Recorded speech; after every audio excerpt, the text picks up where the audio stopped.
Thanks, Henry. Okay, thank you, Clayton. Good evening, ladies and gentlemen. As Clayton reminded me, this is my third talk on Sir Henry Chips Channon, and I've been overwhelmed with the messages from members of the New Sheringham Club. But despite all that, I have decided to go ahead with the talk anyway.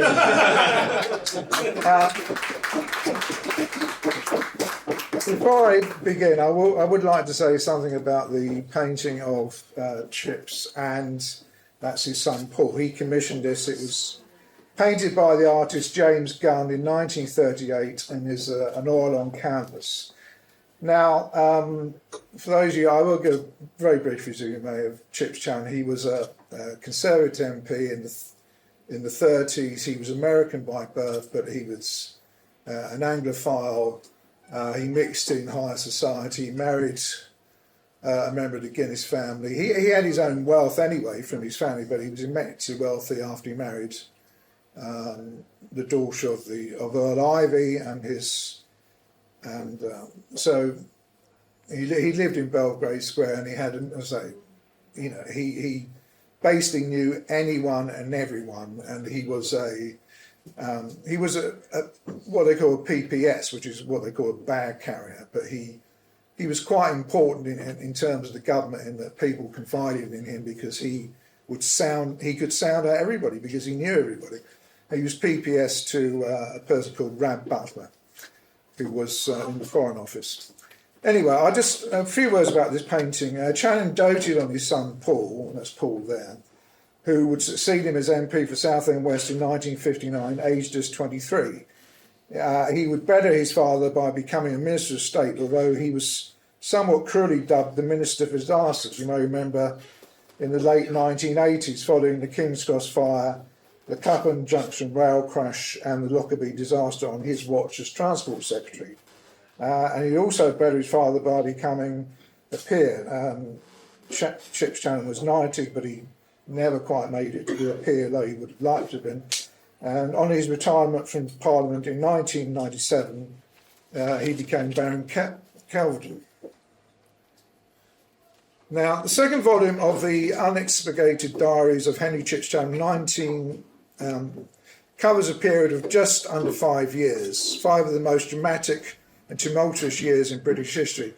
For the sake of making this talk manageable, I've actually running from 1938 to the beginning of World War II, because we simply wouldn't have time to cover everything else. So I've tried to keep it as concise as I possibly could. Now, the Diaries opened in October 38, just as Neville Chamberlain, Prime Minister of the National Government that has ruled since 1931, has returned from Munich and his meeting with Hitler, at which the Sudetenland was carved out of Czechoslovakia and given to the Nazi Reich on a plate. You may remember the famous, you've probably seen the film, where Chamberlain arrived at the Munich airport waving a piece of paper that he said was signed by Hitler. I mean, Hitler signed it, but he didn't know what he was signing, but it was meant to be a peace agreement. Anyway, Channon was an appeaser and a deeply loyal devotee of Chamberlain, and is relieved and delighted that Chamberlain has come back with this piece of paper. Monday, 3rd of October, 5 Belgrave Square. This is his home in London. Honor and I motored up, and I rushed to the Foreign Office. The storm breaks over the government for having preserved peace. The big debate began. I could scarcely control my rage against the wicked insurgents who, from ambition, stupidity and hatred of Chamberlain, would upset the government. They are led by Winston Churchill, that bullfrog, slave of prejudice, and of course that ass, Anthony Eden. That is Anthony Eden, who actually resigned as Foreign Secretary over Italy, but still, he's basically one of with Churchill, they were the members of the Conservative Party who disliked Chamberlain. They thought he was an appeaser, and they were concerned that we would have to go to war with Germany at some stage. Warmongers. Yes, you could call them that. Who is one of the most unaware, uninformed people I've ever known. This is Eden. At 3:13 p.m., the PM rose. He was quietly magnificent. That's him there. I looked up at Mrs. Chamberlain in the Speakers Gallery, where she has sat for 4 long days. So it was a long debate in Parliament. The PM even has time to make a gay reference to Winston Churchill, with whom he has crossed swords early in the day, when he called his utterings unworthy of him, and Winston was howled down. Old Winston looked like an angry Buddha. The figures for the next division, which was the main question, were 366 for us and 144 for war. I had a banquet in Southend, but I could not concentrate on preparing the speech, and so went, as it were, empty-handed. The result was one of the best speeches I've ever made. It was a fascinating defence of the PM, and I was greeted with thunderous applause. I was self-confident and a little drunk. One of my ex-opponents in Southend, a puce-faced man, Victor Tattersall, who so resembles Ribbentrop, the German Foreign Secretary, asked me if I was on the square and wanted me to join the lodge. I'm rather intrigued by the idea. I should enjoy the masochistic initiation ceremonies, I think. Wednesday, 26th of October, a long confidential talk with Alderman Tweedy Smith, the head of the Liberals, confirmed my impression that the man is an opinionated ass, light metal, no danger to us, but personally well disposed towards me. He believes in birching boys. A well-tanned bottom, he said, is often the foundation of a good career. Friday the 28th of October, went up to London, lunched at the Belgian Embassy to meet the Crown Princess of Italy. Sorry, that's the Crown Princess of Italy. She is like honour, fair, good-looking, rather grandiose in manner, hates society and loves mountaineering. Of course, she is unhappily married. She's been at school at Brentwood, 4 miles from here. She's a restless, underserved woman sexually. Lunch was too drawn out. Sunday the 3rd of October, Via Vont at Kelvedon. Prince Fitzy, that's Prince Fitzy, he's the son of the Kaiser who was exiled to Holland. And this is Prince Fitzy of Prussia came here for the day. He's first back from Germany via Dorn, that's where the Kaiser was residing, where he stayed with the Kaiser. Fritz thinks the Nazi leaders will eventually devour one another, and then there will be a coup d'etat by the army. We should like to see him emperor. I've always said so. Wednesday, 2nd November. As the division was approached, I found myself alone on the second bench. Suddenly a hand was placed on my shoulder, and looking up, I saw that my friend was Anthony Eden. Then he murmured, "Come out for a moment." And I followed him into the eye lobby, and we went into the lavatory and peed together. He was charm itself. He has not seen much of me all these years. He had been so busy. Saturday the 18th of November. That gawky, good-tongued, absurd hoyden via the tree has followed her husband to the grave. She was young, immense, funny and kindly.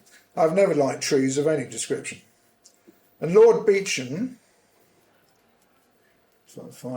that's Lord Beauchamp.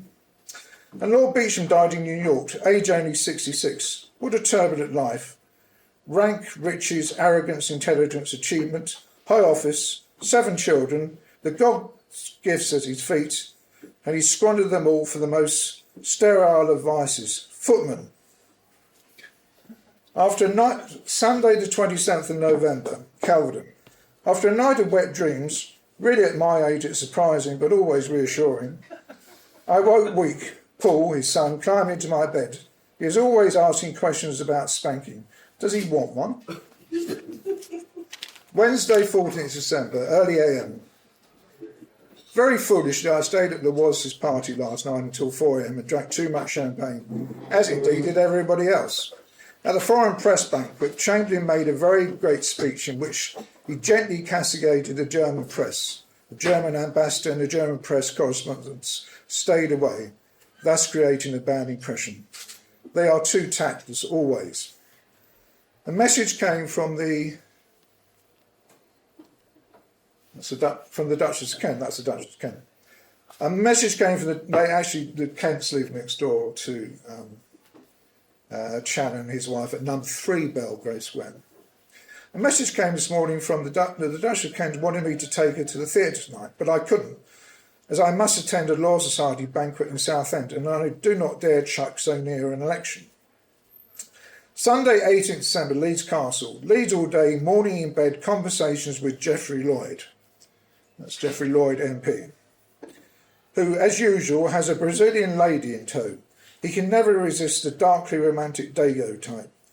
He finds them dashing, but Kay Norton tells me that he doesn't go to bed with them or anyone else, that he is in fact a virgin. I have my doubts. Friday, 23rd December, a nervous, irritable day. Everything went wrong, stupid servants. At length, Honor went to Elvedon, that's the family Guinness home. She's far from well and looks worn out after 3 weeks holiday skiing. I fear there is something organically wrong with her. Sunday, 25th December, I went with the family and the Elvedons to church.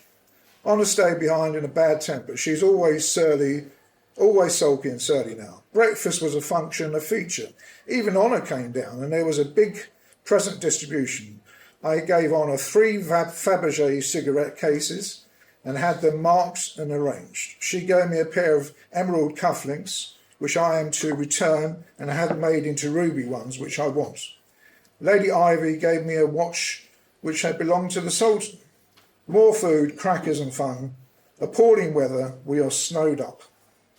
Wednesday, 28th December, Elvedon. We came back here for the wedding celebration. Alan Lennox Boyd, and that's Alan Lennox Boyd. He's a fellow MP and a friend of Channon. And Channon is setting up to marry Patsy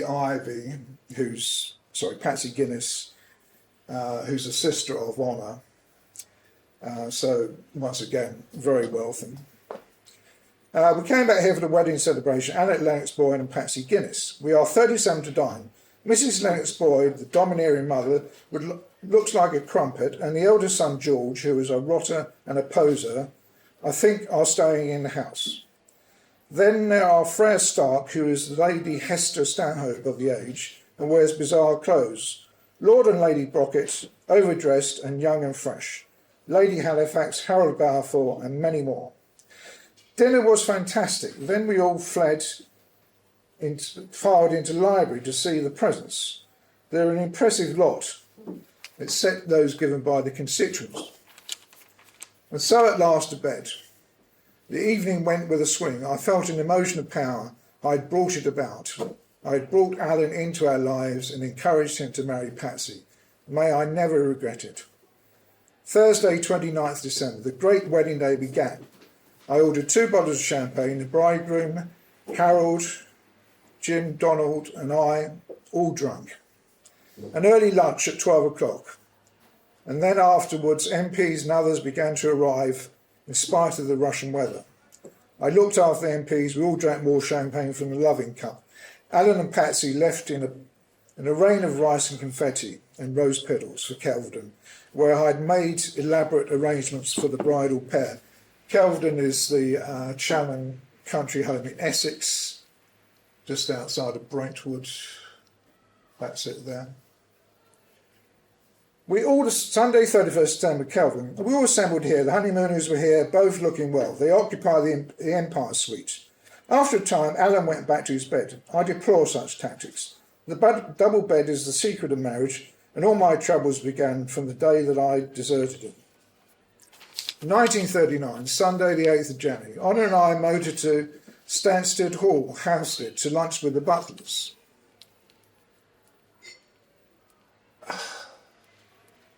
That's Rudd Butler. Probably remember him. He became famous for education system. Actually, reformed the education system after the war.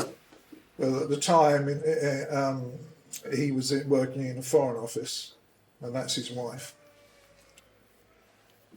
Honor and I motored to Stansted Hall House to lunch with the Butlers. He is so pleased at being a Privy Councillor, which he said he owed largely to me. She was gay and pleasant, and I'm glad to relate on better terms with Honor, who detests her appalling food in a dreadful house. Friday, 26th of January. Esmond Hardsworth, handsome. That's Esmond Hardsworth, owner of the Daily Mail. Esmond Hardsworth, handsome, simple, a touch dull but charming. A little deft, arrived here for the weekend bringing his lady love, Anne O'Neill. The charming Charteris sisters are practically tarts, but distinguished ones. Monday, 23rd of January. At the Foreign Office most of the day, and Rab received a deputation of angry ladies who he feared at one moment would clock him.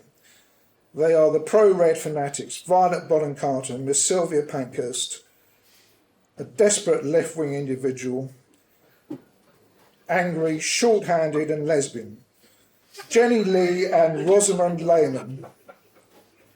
Sunday, 28th of January, Harold Balfour and Rob Bernays. That's Harold Balfour and that's Rob Bernays, both Conservative MPs. Harold Balfour and Rob Bernays arrived to stay, ministers both, but not friends. Bernays is very vicious sexually, I have discovered. That's Rob Bernays. Friday, 3rd of February, I arrived at number 3 Belgrave Square, that's the Duke of Kent's residence, for dinner and found a most ill-assorted party of 14 people, social waifs and strays, evidently collected by the Duke to amuse himself during the Duchess's absence. The most surprising guest and the most delighted to be there was Mr. Roots, the motorman magnate. If I can find him. William Roots.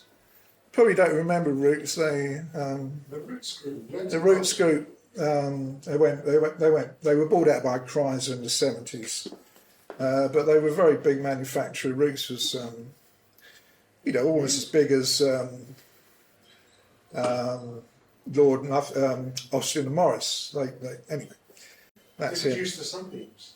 Yeah, I know that's Roots right. to Canada, but that's supposing. Anyway,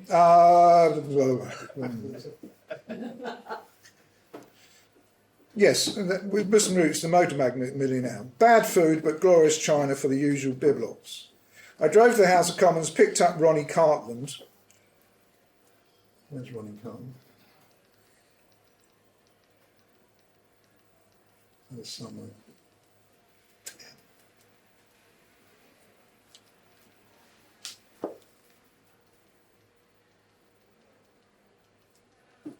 No. I know he's there somewhere. Come on, Ronnie.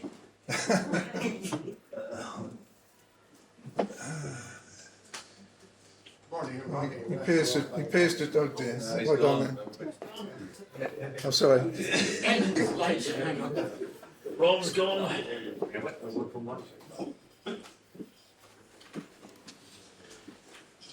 Thank you. I drove to the House of Commons, picked up Ronnie Cartland and we went shopping. He is an amiable gossip and I gave him a second-rate sauce boat. Bed at 6:30 and I had hoped to sleep for 12 hours or more. There have been serious explosions, bombs found in the underground. A reign of terror has come on for weeks now. It is alleged to be the work of Irish extremists. Sunday the 12th of February, I have been ill since last Monday with flu, high temperatures and depression. Today I got up. Alan and Patsy, Harold and Rob Bernays all came to see me. Ola telephoned me to say that she had gone to Kitzbühel. So you can see his marriage is not exactly going very well. Friday 24th of February, what a flop, Anthony Eden. For 6 months now, not a day passed that I did not drop poison into ministerial ears about the lies of the Eden influence. I'm not as able as Anthony, but am more resolute, subtler and cleverer. Sunday 5th of March, my strength is really failing me. I'm so tired sometimes, yet I must be attractive still. As never before have I had so much sexual success as during the past few weeks. I haven't the time to follow it up. Tuesday 7th of March, my birthday, no presents except honours pictures of the House of Commons, the Hogarth one. Saturday 11th of March, arrest, a Turkish bath, a visit to the American consulate to sign power of attorneys, as I gather there is an excellent chance of my American property achieving higher rentals. Monday 13th of March, having finally adjusted my dinner party for 4:30 p.m, I went to the Bath Club for a turka. The Kents enjoyed themselves. They did not leave until 1:30, nor did anybody else. All the women, yes, even the government wives, were well dressed. But I insisted that the men wear black ties. The Duke prefers it. There's no halfway house with royalty, really. It is either black ties or tails and decorations. The Duchess of Kent did not go to ladies. How does she manage? All royalties have amazing bladders. Wednesday, 5th of March, Hitler has entered Prague, apparently, and Czechoslovakia has ceased to exist. It's a great day for the socialists and the Edenites. The BM is discouraged, horrified. My poorly beloved little Neville, he looked borne down upon today. Sunday, 19th of March, we went to Ampthill House where Llewellyn Westminster joined us.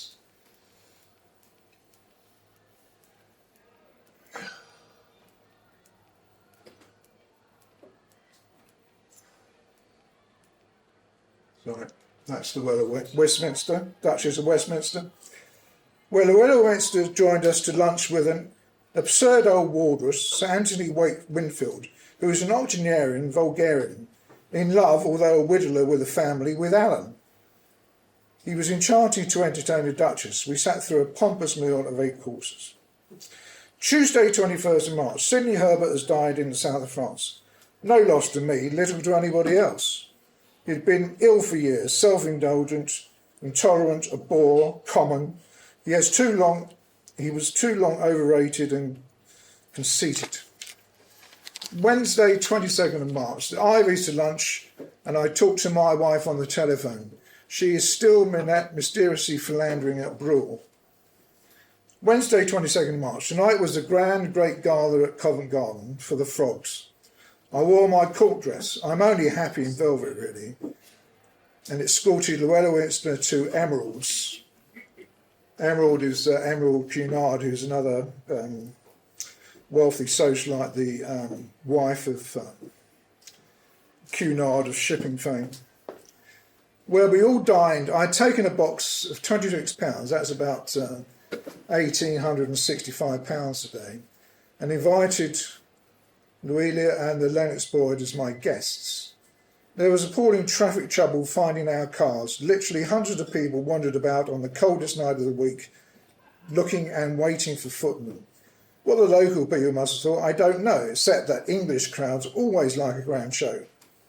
Saturday, 14th of April, I drove to Calvin, hung pictures, saw gardeners. The house looked pleasant, but disappointingly small. Sunday, 2nd of April, we motored up to London night. Everyone seems happy about our guarantee of Poland. I think it is madness. Monday, 3rd of April, a long debate at the House. The debate was a star one. It was opened by Greenwood, who has behaved with dignity and helpfulness during the crisis. Like most drunks, he is really rather decent at heart. Tuesday, 4th of April, I am apprehensive about our new policy. We have made a pledge we cannot implement and will look both treacherous and ridiculous in the event of a German invasion of Poland. Quite right. This morning I wandered into the private secretary's room where I found Neville Henderson. It's Neville Henderson, a very dapper gentleman. He was the British ambassador in Berlin. Where I found Neville Henderson, debonair and elegant, sitting at a desk. He had a few words. We had a few words. Hitler, he thinks, is partly mad. Later I was awakened by an urgent telephone message that Alan was en route to see me. He had arrived distraught as he sat on my bed. He babbled an incredible story which sounded too dramatic and unlikely to be true. It seems that last Wednesday his 2 brothers, George and Donald, arrived in the evening from Cologne at Stuttgart. Donald, the mad, attractive one, had parted from his brother at the station, saying he would join him at their hotel. About midnight, George watched him go off with an ugly stormtrooper. About 10:30 p.m, George, having dined alone, was just getting into bed when the dreaded Gestapo arrived and arrested him. He was taken to prison, stripped and questioned, and told that Donald had been arrested for spying and also for homosexuality. I realised at once that we faced a major scandal. King Ghazi of Iraq was killed by a motor car. He is unlucky with motoring since his chauffeur gave him the clap only recently. Thursday, 6th of April. The consul in Frankfurt has reported that Donald hanged himself in his cell last night. I broke it to Alan as gently as I could. I'm sorry for Donald, but what a selfish action. Why not wait until the trial came up tomorrow, as he might have been acquitted? A certain homosexual baronet was recently allowed to hot bail in Germany after a similar charge. But was he beaten to death by the angry Nazis?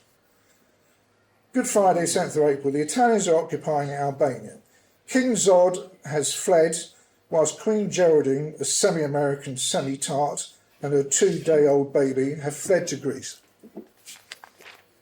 Friday, 11th of April. Conscription is coming before May the 1st. This is Harry Cruikshank, a Labour MP. Harry Cruikshank is now on the threshold of cabinet. He's been an excellent Minister of Mines.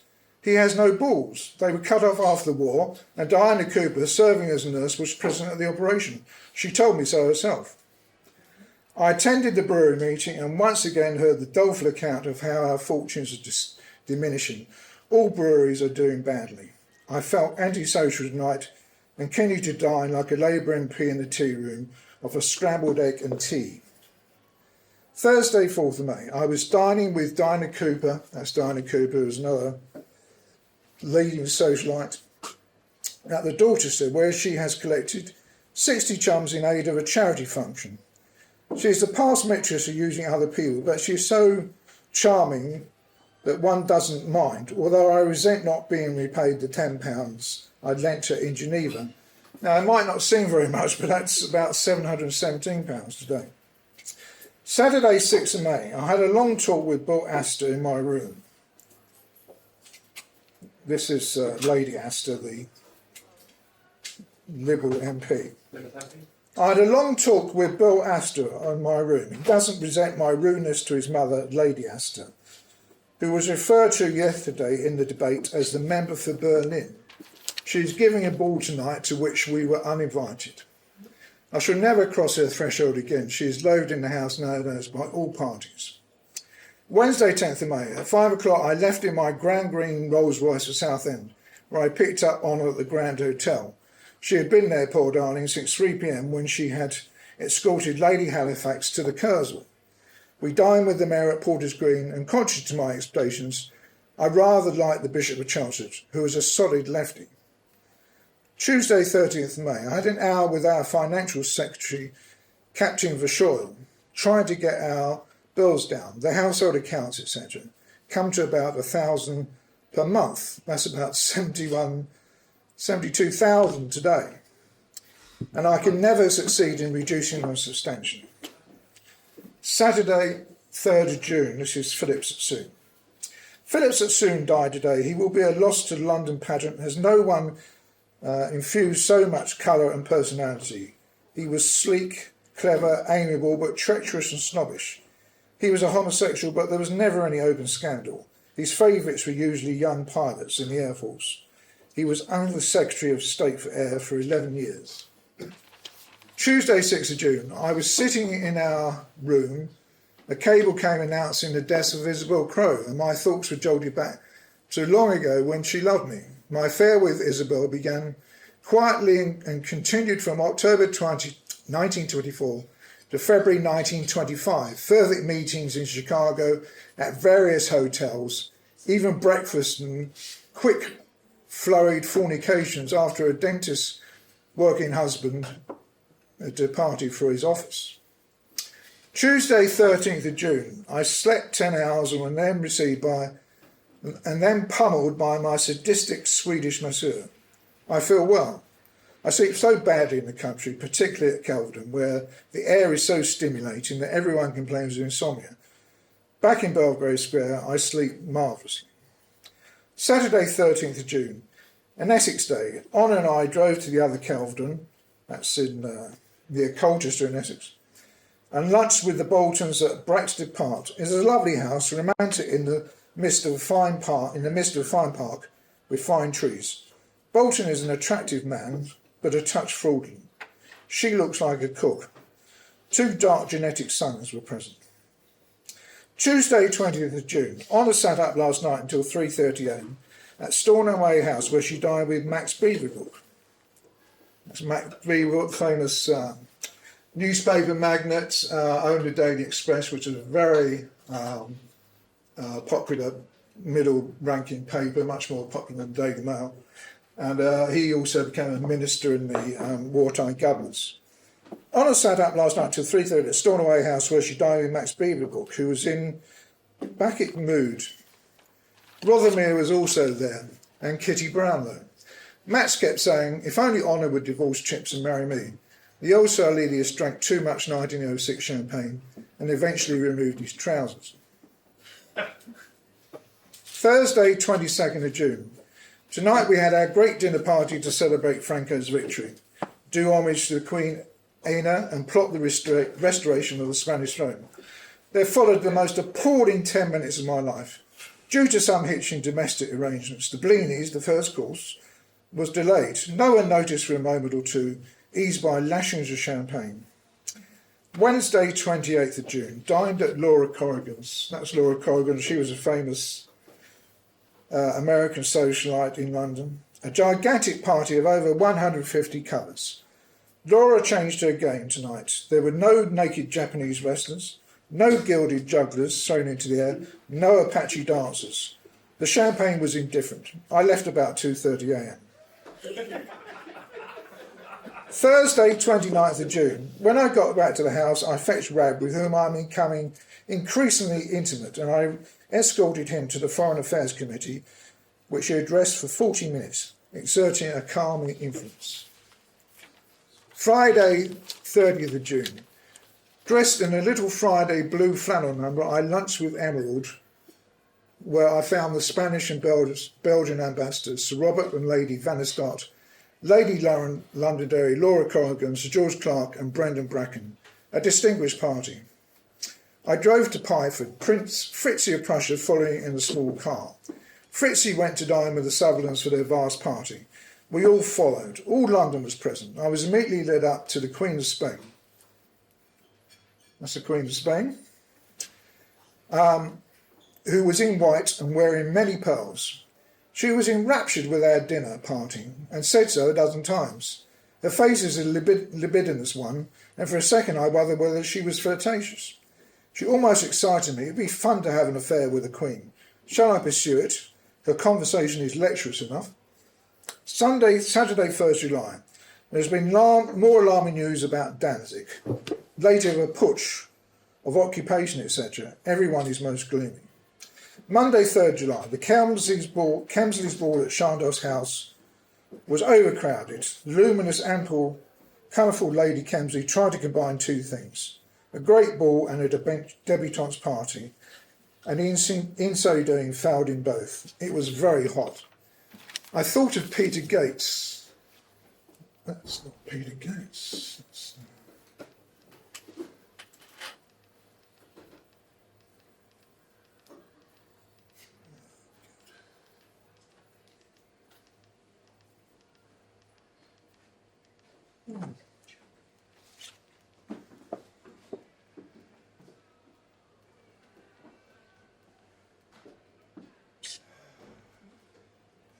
Talking amongst yourselves. That's Peter Coates. This is, as you probably gathered, his wife, Honor, is gallivanting across Europe, skiing mostly, and probably having affairs as well. And Peter Coates was a member of the armed forces. I think he was an adjutant to...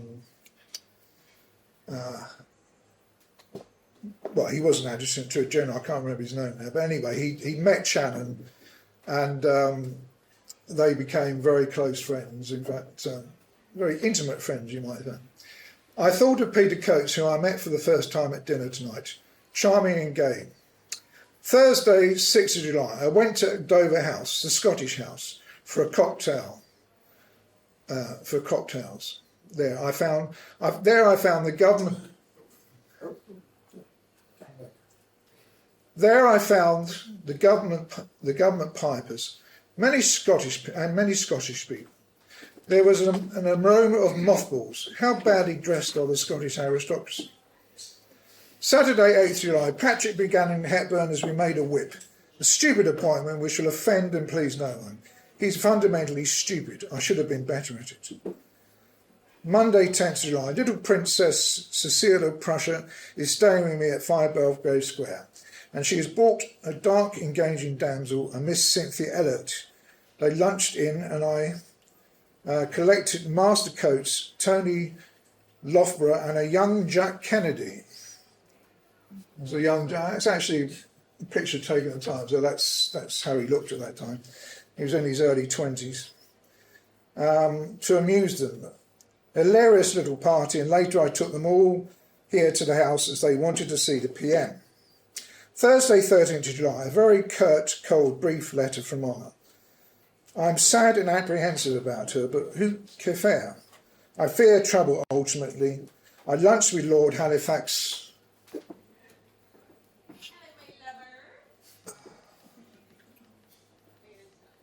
It's Lord Halifax,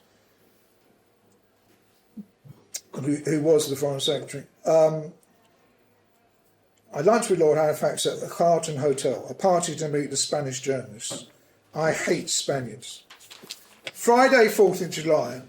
6 years married today. I'm sorry that my marriage is not more of a success. Perhaps I'm to blame, but it has a most complicated, aloof, mysterious nature.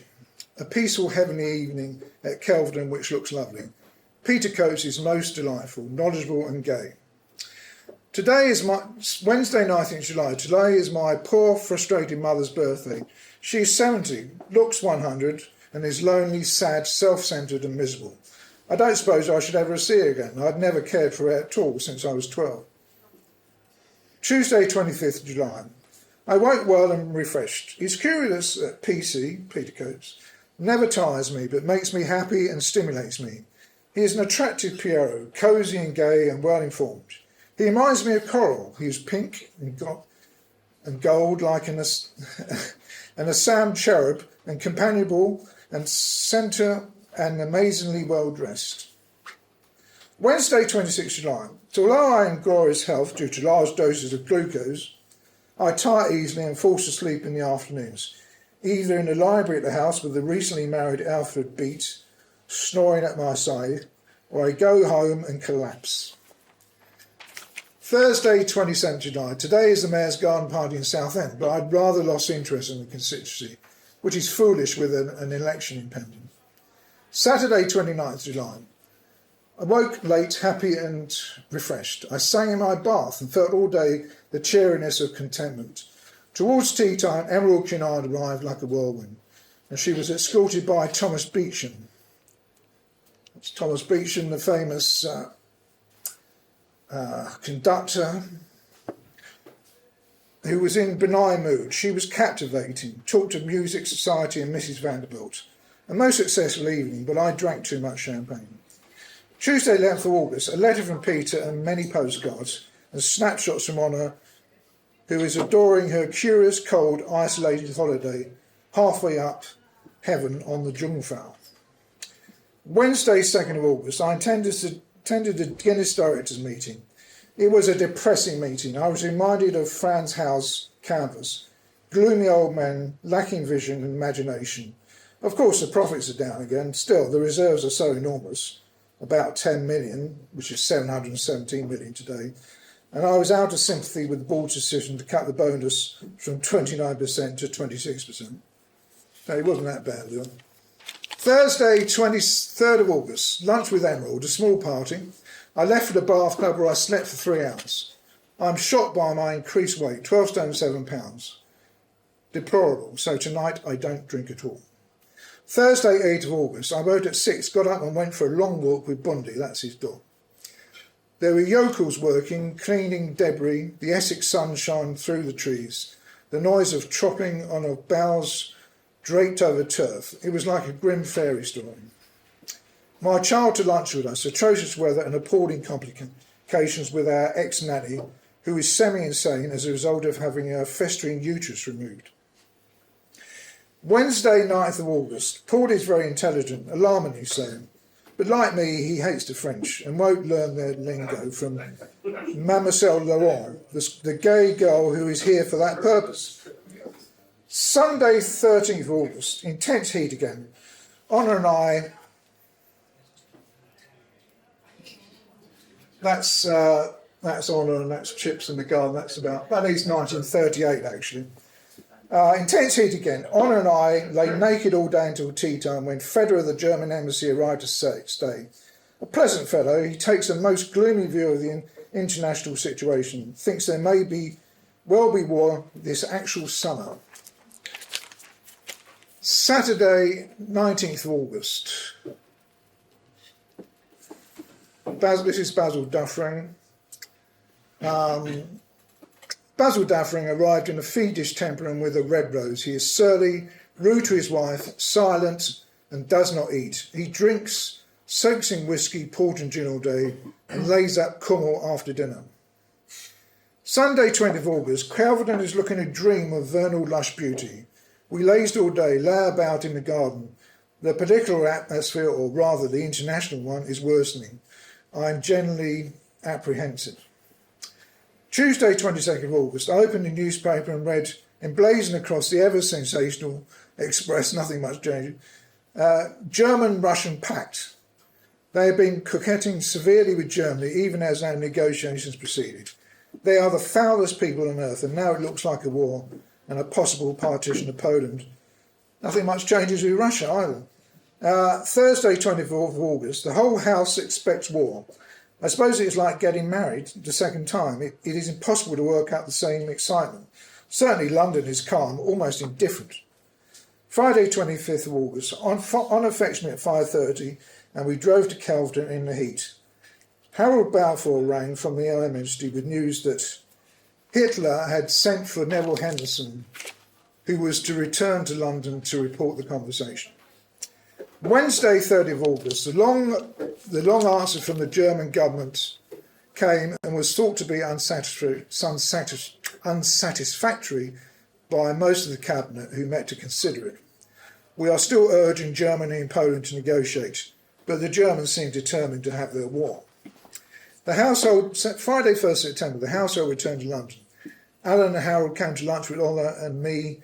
We faced the facts. We are on the very verge of war, as Poland was this morning invaded by German troops. Saturday, 2nd December, the door opened into the cabinet. That is Sam Hoare, MP. The door opened into the cabinet room.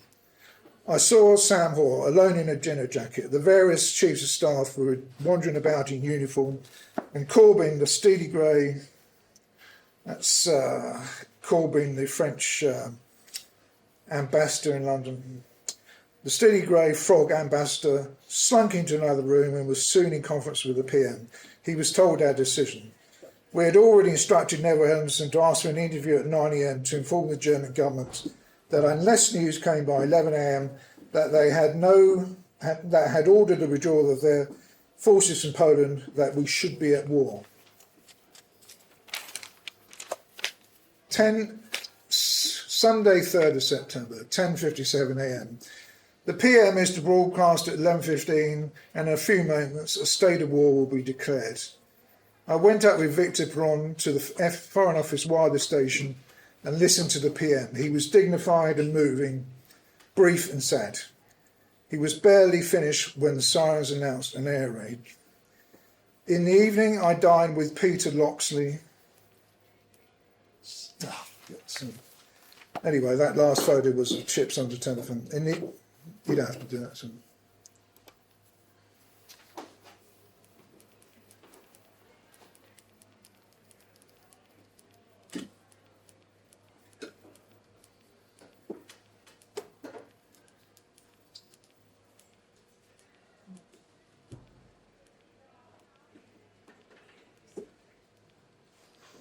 Chips in his London home.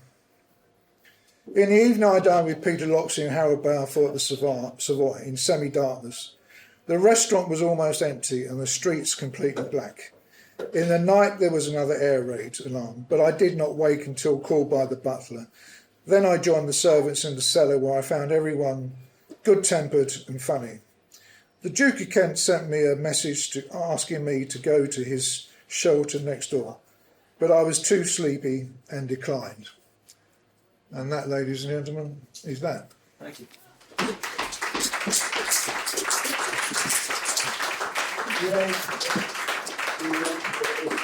Many thanks. Any questions?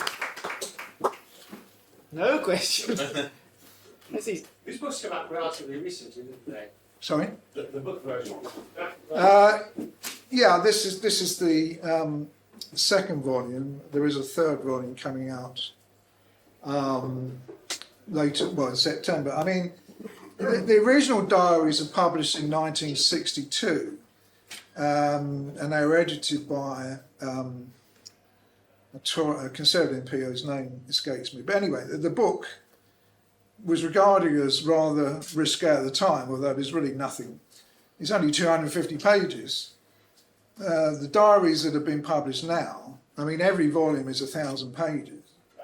I haven't even gone through it all. And, you know, these are the ones they thought will never be published. But eventually, the son of Paul Channon, Henry, who actually died quite recently, he's only in his early 50s, he and his wife agreed to have them released. And the Simon Heffer has edited them. So there is another volume coming out later this year. But in fact, I mean, really, after the war, Channon's political career was virtually finished because he was an appeaser and he was no friend of Churchill. Yeah, so Duff Cooper, the other great diarist of the era. So does that? I mean, obviously you've read them. So does he get much of a mention? I'm just wondering to see. Yes, I didn't include it. I don't know why. I mean, there are. He and Duff Cooper. I mean, Diana Cooper was Duff Cooper's wife, and as you say, Duff Cooper wrote his own diaries, which are mainly about his romantic exploits. I have read his diary. They're not as interesting, I don't think, as Channon's. He was quite a licentious man, but he was very pro, or anti-Germany, and very much with Churchill and Eden in that regard. And so, although they were friends, they obviously didn't. He says a lot of things that he calls Cooper, sort of Duff Cooper, sort of pumped up bantam cock, you know, lots of. I mean, he was never nasty, but obviously he felt he was on the wrong side of the argument, which he wasn't. But, you know. And in fact, although I didn't include it, there are a lot of anti-Semitic references in the diaries, which was of the period, and Channon, he wasn't pro-Hitler. He was just like a lot of right-wing people and the aristocracy in England. They were more worried about communism than they were about Germany. They, at that stage, obviously up until the start of the war, they weren't aware of the Germans' intentions or the concentration. That wasn't common knowledge. I don't think the anti-Semitism didn't bother them, but they obviously weren't aware of what Hitler had in mind for the Jews. But to be fair to Channon, he did change his views once everything was known. But certainly before the war, he was very much couldn't see why we were going to war with Germany. I mean, he was right to the extent that we couldn't uphold our. We didn't stop Germany invading Poland, but we had to draw a line somewhere. This is not perhaps germane to particularly the Gentleman's Diaries, but I'm given to understand that we lambast Neville Chamberlain, but in reality, he did set about, because in the 30s the Royal Air Force was very antiquated. The Royal Navy was very antiquated, very large dreadnoughts, but not particularly good.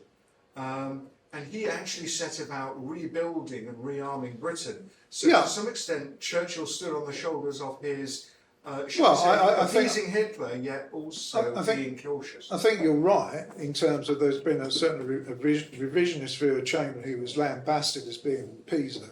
And you're right to say we weren't in a position to fight a war, and I don't think Chamberlain was given enough credit for actually allowing time for certainly for the British Air Force to rebuild, build new planes, bombers, fighters. I mean, the Spitfire comes because Absolutely, again, because Chambers. Yeah, he doesn't get enough. He's getting credit for it now. If people want to read books about it, but it's fair to say. But then on the other hand, both he and Halifax, who was the Foreign Secretary, both were misguided in they thought they could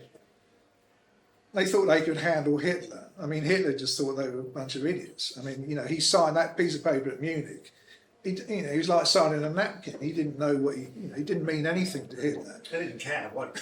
No, he didn't mean, they had a discussion, but Hitler hadn't agreed anything. I think Chamberlain asked him to sign something, and Chamberlain came back brandishing it, and he was actually, people don't remember it now, but he was actually on the balcony with King George VI and the Queen, and that he took the plaudits. I mean, both King George VI and the Queen Mother, I wouldn't say they were appeasers, but they certainly supported Chamberlain and Halifax, and they certainly didn't want Churchill. They thought Churchill would take us to war, which, well, obviously he did, but then, we were...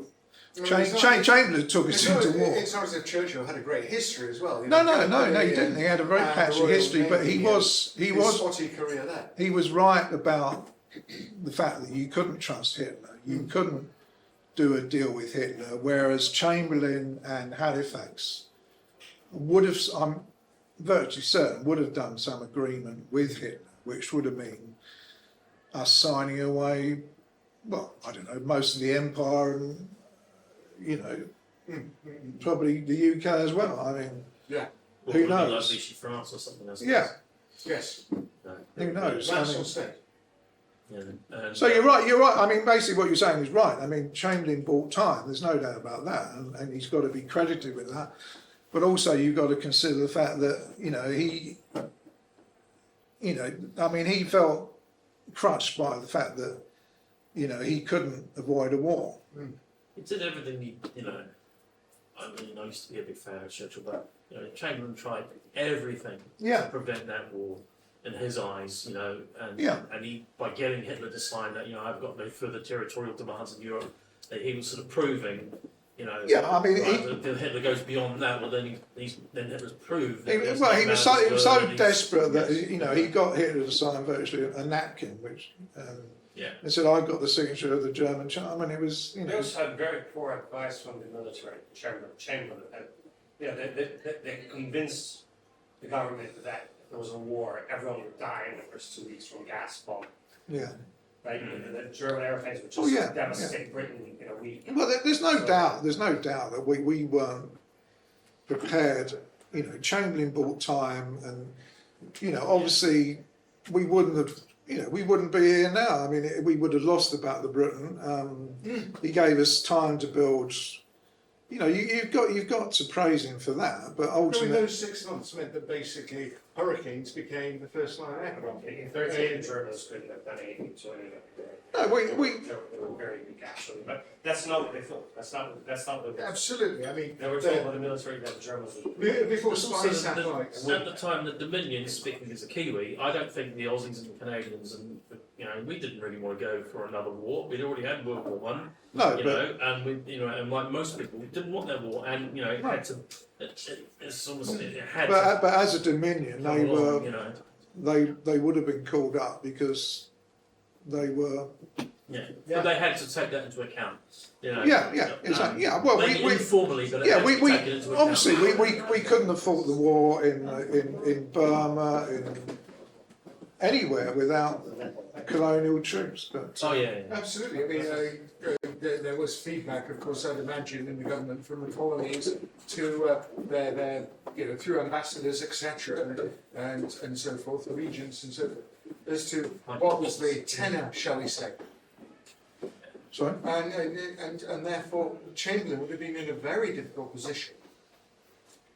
And well, I mean, the fact is, yeah, but I mean, Canada dragged its heels, didn't even in Poland, it took them a couple of days to actually sign up. I don't want to put it bluntly, but at that time, they were part of the British Empire, and they fight for the crown. So if Britain declares war, that's the whole of the empire. Everybody's in it. You can't opt out of it. Right. Thank you for correcting. Well, I'm sure that's correct. I could. Right. Thank you. Wind it up there. Thank you very much. Thank you very much for those of you watching at home. Thank you very much to the Earl of Essex, and we'll see you next time.